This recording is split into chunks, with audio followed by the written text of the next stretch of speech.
إلى قاع الحفرة التي ظلت لعقود مصدرا للعديد من الأساطير والقصص المخيفة، والتي لقبت بالكثير من الألقاب المخيفة مثل بوابة نهاية العالم وقعر جهنم.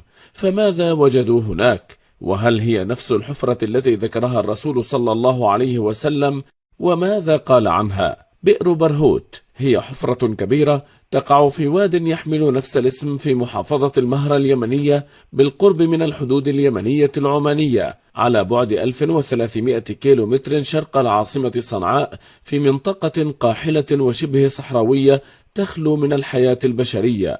والحفرة يبلغ عرضها 30 مترا وعمقها يتراوح بين 100 إلى 250 مترا. نسجت الكثير من القصص عن هذه الحفرة بسبب موقعها وقاعها المظلم، ويقال بأنها كانت الحفرة حيث قام أحد ملوك حمير بإخفاء كنوزه قديما، وأنه استعان بالجن ليحفروا له حفرة كبيرة تسع لكنوزه الهائلة. والبعض الآخر قال بأنها حفرت من الجن واستخدمت كسجن للشياطين المردة. طور السكان المحليون العديد من الحكايات الخرافية التي تناقلتها الأجيال عن البئر، ومنها قصص مرعبة كانت السبب لماذا يخاف الناس اليوم من الاقتراب منها، خاصة في الليالي المظلمة، وأيضا أحد الأسباب التي منعتهم من محاولة الوصول إلى قاعها من قبل.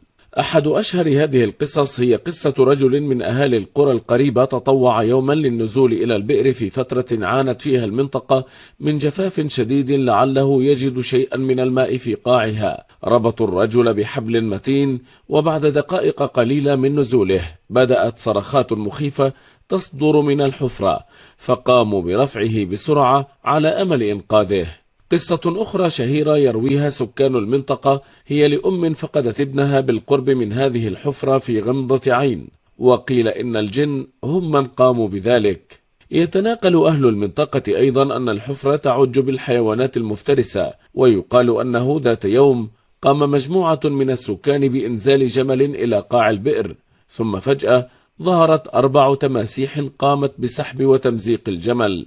شكل الحفرة ليس الشيء الوحيد المخيف حول برهوت، بل أيضا ما يقال أنه قيل عن الرسول صلى الله عليه وسلم في حديث رواه الطبراني قال فيه: خير ماء على وجه الأرض ماء زمزم، فيه طعام من الطعم وشفاء من السقم، وشر ماء على وجه الأرض ماء برهوت بقية حضرموت، كرجل الجراد من الهوام، يصبح يتدفق ويسمي لا بلال بها. ليس شرطا أن تكون هذه الحفرة هي التي يراد بها في الحديث، لكن البعض ربط حديث الرسول صلى الله عليه وسلم بهذه الحفرة، وهناك من يقول أن الحفرة بالفعل تنبعث منها روائح كريهة من حين لآخر، وأن المياه من الآبار بالقرب منها تنبعث منها روائح مقززة، وأن مياهها سوداء تشبه القطيران.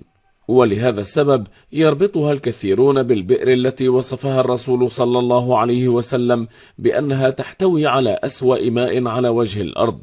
في سنة 2021 تمكن أخيرا فريق من مستكشفي الكهوف العمانيين لأول مرة من الوصول إلى قاع الحفرة، وكانوا أول البشر المعروفين الذين وصلوا إلى القاع وعادوا أحياء. الفريق ضم 8 مستكشفين، أحدهم هو محمد الكندي الذي صرح لوكالة الأنباء الفرنسية بأن الشغف هو الذي دفعهم لنزول الحفرة. وجد الفريق في القاع عددا من الحشرات والزواحف مثل الأفاعي والضفادع والخنافس، كما وجدوا أيضا جثثا لحيوانات نافقة تنبعث منها روائح كريهة، لكنها لم تكن بتلك الروائح القوية التي يمكن أن تنبعث إلى الخارج، لكنهم لم يجدوا شيئا آخر مثيرا للغرابة.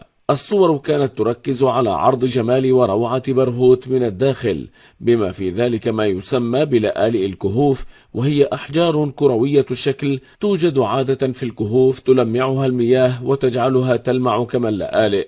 وقال محمد بن هلال الكندي في سؤال له عما إذا لاحظ أي شيء غريب ومثير في بئر برهوت، قال الكندي أن فريقه دخل إلى المئات من الكهوف الأكثر عمقا وغرابة، وفي هذه الحفرة لم نشاهد أي منظر أو مشهد يخالف المعهود.